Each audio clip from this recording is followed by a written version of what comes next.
মানে এই যে সেন্সেস গুলোকে আমরা যে ফিল করতে পারছি সেগুলো কিন্তু মূলত প্যারাইটাল লোবের মধ্যে আছে। তো ব্রেনের এই পোর্শনে হচ্ছে ভিশনটাকে প্রসেস করা হয়। হিয়ারিং এর এরিয়াটা এখানে আছে, মানে আমরা যে কানে শুনছি, শোনার পরে কিন্তু প্রসেসিং, ফাইনাল সাউন্ডটার প্রসেসিং কিন্তু এই ব্রেনের মধ্যেই হচ্ছে। এই হিয়ারিংটা এখানেই হয়। নমস্কার, আমার নাম ডক্টর ময়ঙ্ক চক্রবর্তী। আমি একজন consultant neurosurgeon from the department of neurosurgery, Thalamus Institute of Medical Sciences, Phulbari, Siliguri. আমরা অ্যাজ নিউরোসার্জনস আমরা সাধারণত ডিল করে থাকি with all the surgical conditions of brain and spinal cord and also peripheral nerves. আমরা অ্যাজ নিউরোসার্জনস মনে করি যে general পাবলিকের, জনসাধারণের কিন্তু ব্রেন সম্বন্ধে একটা বেসিক আইডিয়া হওয়া উচিত। যাই হোক, এবার ব্রেন নিয়ে যদি আমাদের কিছু কথা বলতে হয়, ব্রেন একটা সফট স্ট্রাকচার, যেটা হচ্ছে এনক্লোজড একটা হার্ড বক্সের মধ্যে, যেটাকে আমরা বলে থাকি স্কাল বা বাংলায় খুলি বলে থাকি। এবার এই খুলিটা যদি খোলা হয় তাহলে ব্রেনের কিন্তু তিনটে বেসিক পার্ট আছে। একটাকে আমরা বলি, যেটাকে আমরা বলি হচ্ছে সেরিব্রাম, মানে এই যে ওপরের অংশটা দেখছেন এটাকে সেরিব্রাম বলি। এতে কিন্তু দুটো হেমিস্ফিয়ার আছে, মানে দুটো দিক আছে, যেটাকে আমরা সেরিব্রাল হেমিস্ফিয়ার বলে থাকি। সো আপনি যদি দেখেন এটাকে যদি আমি ডিট্যাচ করি, এইটা একটা গোটা সেরিব্রাম, ঠিক আছে, এইটা একটা সেরিব্রাল হেমিস্ফিয়ার, এইটা একটা সেরিব্রাল হেমিস্ফিয়ার, আর এইটা আরেকটা সেরিব্রাল হেমিস্ফিয়ার। এইটাকে বলা হয় হচ্ছে দ্য সেরিব্রাম।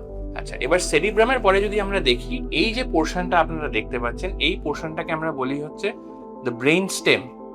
ব্রেইন স্টেমে সাধারণত আবার তিনটে ভাগ থাকে।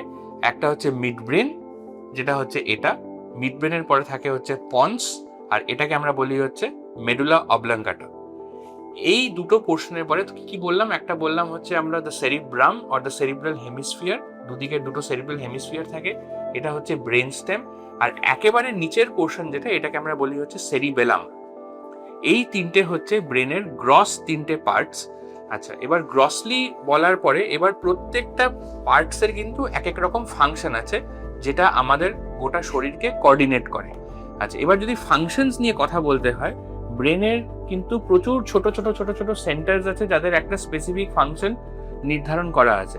ফর এক্সাম্পল, এই যে সেরিব্রাল হেমিস্ফিয়ার নিয়ে আজকে যদি আমরা কথা বলি, সেরিব্রাল হেমিস্ফিয়ার কিন্তু 4 ভাগে ভাগ করা।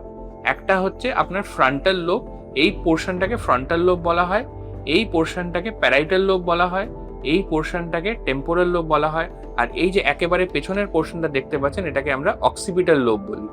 আজকে যদি আমরা খালি লোবসের ফাংশন নিয়ে কথাবার্তা বলি, ফ্রন্টাল লোবকে সাধারণত বলা হয় হচ্ছে রেসপন্সিবল ফর এক্সিকিউটিভ ফাংশন। মানে আমি আপনার সাথে কথা বলছি, আপনি কথাটা বুঝতে পারছেন, কথাটা বুঝে একটা অ্যাক্টিভিটি, কোনো একটা অ্যাক্টিভিটি করছেন, এগুলোকে আমরা এক্সিকিউটিভ ফাংশন বলে থাকি, যেটা হচ্ছে মূলত ফ্রন্টাল লোবের কাজ।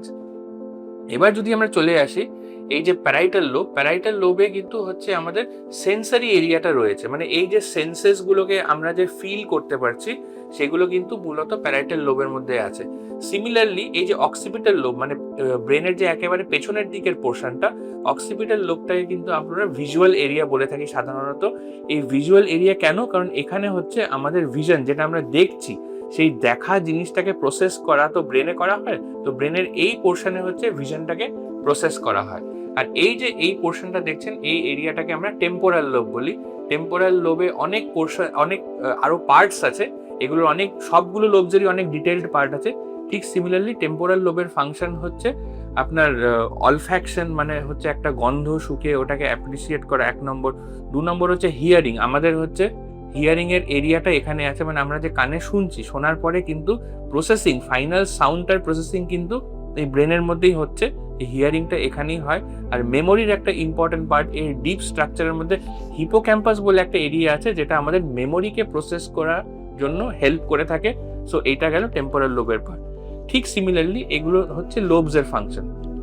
এবার আমি আসি হচ্ছে এই ব্রেন স্টেম। ব্রেন স্টেমে যেরকম আমি আপনাদেরকে বললাম, 3টে ভাগ আছে, একটা মিড ব্রেন, আর একটা পন্স, আর একটা হচ্ছে মেডুলা অবলাঙ্গাটা। এই ব্রেন স্টেমের ফাংশন হচ্ছে আমাদের যতগুলো ইনভলেন্টারি, মানে যেগুলো আমাদের কন্ট্রোলে নেই, যে সেন্টার্স গুলো, for example the cardio respiratory centre, এই যে হার্টটা বিট করছে, এই যে লাংটা শ্বাস নিচ্ছে, এদেরকে তো আর বলতে হচ্ছে না যে হার্টটাকে বিট করতে হবে বা লাংটাকে শ্বাস নিতে হবে। এই কার্ডিও রেসপিরেটরি সেন্টারটা হচ্ছে এই ব্রেন স্টেমের মধ্যেই থাকে। ব্রেন স্টেম যদি কোনোভাবে যদি নষ্ট হয়ে যায় বা খারাপ হয়ে যায়, আমাদের কিন্তু এই কার্ডিও রেসপিরেটরি ফেলিয়ার হয়ে যায়।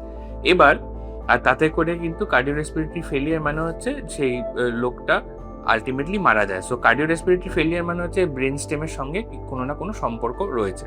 এবার আমরা চলে আসি হচ্ছে ব্রেনের একেবারে পেছনের পোর্শনটা, যেটাকে আমরা সেরিবেলাম বলে থাকি। এই দুটো হচ্ছে সেরিবেলার হেমিস্ফিয়ার। এটা যেরকম সেরিব্রামের দুটো হেমিস্ফিয়ার ছিল, এগুলোকে আমরা সেরিব্রাল হেমিস্ফিয়ার বলি, এগুলো হচ্ছে সেরিবেলার হেমিস্ফিয়ার। সেরিবেলামের মেন কাজ হচ্ছে আমাদের পোশ্চার, আমাদের ব্যালেন্স, এগুলোকে মেনটেন করা। তো এগুলো সেরিবেলামের কাজ। তো এই ছিল আমাদের ব্রেনের গ্রস স্ট্রাকচার সম্বন্ধে একটা স্মল পাবলিক অ্যাওয়ারনেস ভিডিও। আপনাদের যদি কোনো কোয়েশ্চেন্স থেকে থাকে বা যদি কোনো কমেন্টস থেকে থাকে বা আপনারা যদি কিছু জানতে চান ইন ডিটেল, অবশ্যই আমাদের কমেন্ট সেকশনে লিখে জানাবেন। আমি চেষ্টা করব আপনাদের কোয়েশ্চেন্সগুলোর আনসার করার। আমরা এরকম ইন ফিউচার আরও ইনফরমেটিভ ভিডিওস নিয়ে আসতে চলেছি।